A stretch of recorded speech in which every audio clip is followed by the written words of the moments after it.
Hey there, fellow gardeners. Did you know you can double your harvests in July with these easy-to-grow crops? Stick around to find out more. Welcome to today's video where we'll be discussing how you can double your harvests in July with these easy crops to grow. Now, let's address the common challenge many gardeners face in July: low yields. The scorching heat and lack of suitable crops can often lead to disappointing harvests during this time of the year. There are plenty of crops that thrive in July and can help you boost your harvests. Think tomatoes, cucumbers, zucchinis, and beans. We'll delve into the best practices for planting and caring for these crops to ensure a bountiful yield.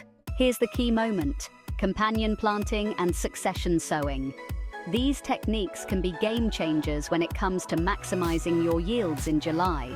By strategically planting compatible crops together or staggering your sowings, you can significantly increase your harvest. To wrap things up, let's summarize the key takeaways. By growing crops like tomatoes, cucumbers, zucchinis, and beans, and implementing techniques like companion planting and succession sowing, you can double your harvests in July and enjoy a continuous supply of fresh produce throughout the month. I'd love to hear from you. Share your own experiences growing crops in July in the comments below. And don't forget to subscribe for more gardening tips and tricks. Happy harvesting!